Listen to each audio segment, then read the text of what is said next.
So, Danny Barreto launched a skincare line, Bare and Bold, and under the brand are sunscreen, soap, and body lotion. I ordered 2 items under the brand, which is itong soap and itong sunscreen. Yung soap, dalawa yun, pero yung tinry ko is itong Supra Whitening Face and Body Soap. And then, itong Supra Brightening Sunscreen. So, itong dalawa yung tinry ko and i-review ko for today's vlog. And if you're interested, please keep on watching.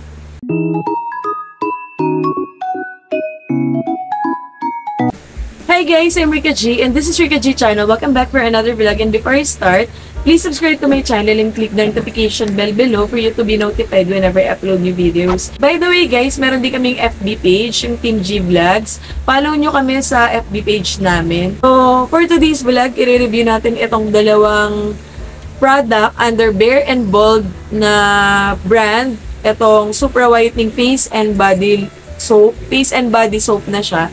And itong Supra Brightening Sunscreen. So, itatry ko tong dalawa for 2 weeks and babalikan ko kayo para i-review. But before that, pakita ko muna kung paano siya ginagamit. So, ganito yung packaging ng soap and sunscreen, guys. Ang ganda ng package niya, yung pagka-box niya. Supra Whitening Face and Body Lotion ito, 135 grams. So, nakalagay din dito sa box yung ingredients niya, yung description ng product. And pink and white yung color nila. Ang ganda ng box and packaging ng Bare and Bold. Ito naman yung sa sunscreen, guys. So, SPF 50 PA+++ na ito. And then, 30 ml naman yung laman nito, guys. Ayan, may expiration date din sa likod na nakaspecify. Hi guys! So, itatry natin today itong Supra Whitening Soap ng Bare and Bold and itong sunscreen. So, i-open na natin siya. Yung brand is pink and white yung color niya. So, guys, same routine lang siya, morning and night. And, nakalagay dito for best results is gamitin din yung lotion after. So, yung soap niya is pwede na siya sa face and for body na rin. So, i-open na natin. Naka-ano to sealed talaga siya ng clear na plastic. And then, naka-plastic pa ulit after. So, ayan guys, pagka-alis ng box, ito yung laman niya. Naka-plastic pa ulit. Napakaganda ng packaging ng Bare and Bold. Ayan o. Meron din siyang logo ng B. Ayan. So, itry natin siya. Mag-slice lang ako ng konti and gamitin natin. So, itry ko siya ngayon. Ayan, guys. I-open ko na siya.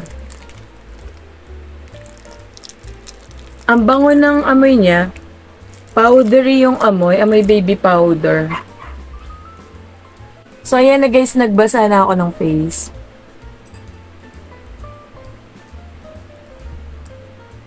Ang bango ng amoy niya. Amoy baby powder.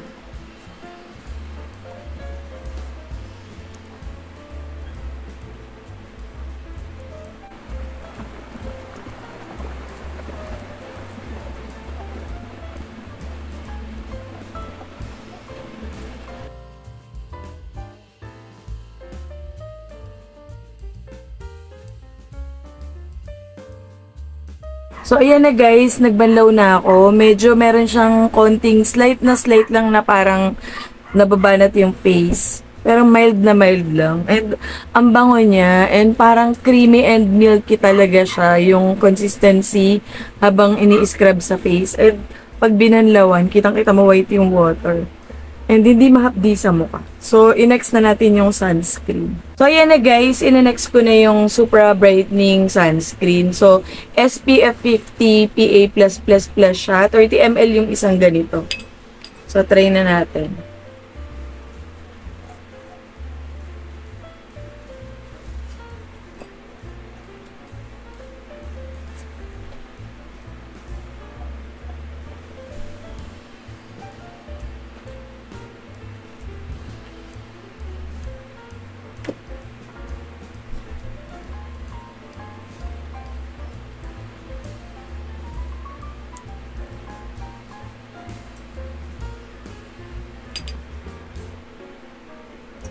So, watery siya guys. Hindi siya yung mabigat na parang malagkit na sunscreen.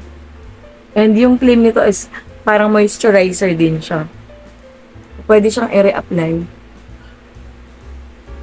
And sa neck.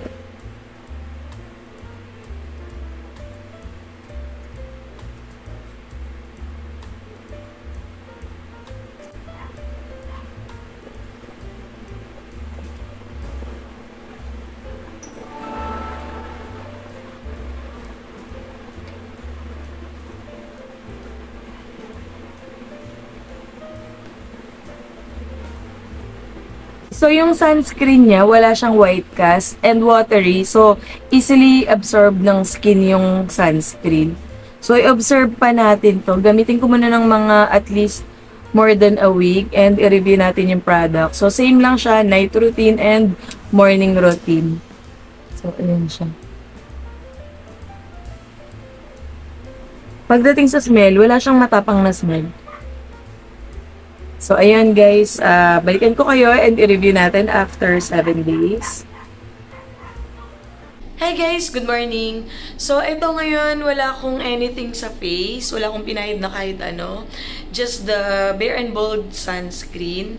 And as claim ng product, meron siyang instant glow effect. So, ayan o, parang glowy siya, na fresh and soft tingnan yung skin.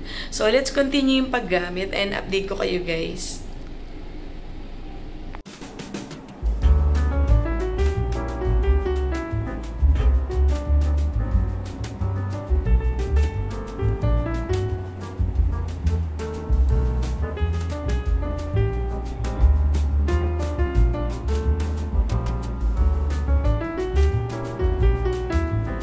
Hi guys! So, ayun na nga, 2 weeks kong ginamit yung Bare and Bold na sunscreen and yung Supra Brightening na soap.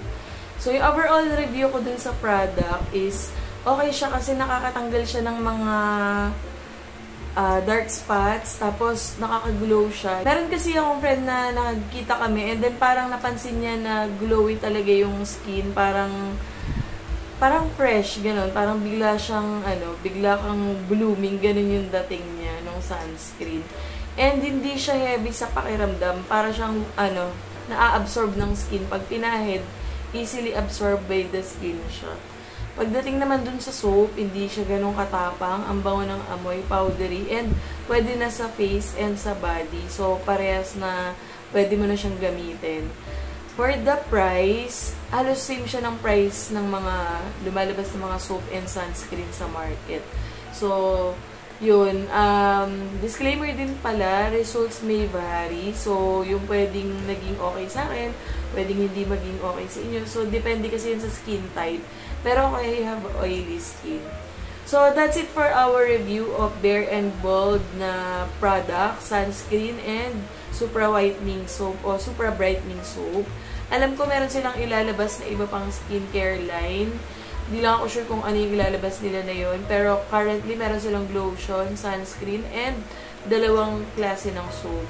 So, that's it for our review. If you have questions, please write it down below and I'll try my best to answer your questions.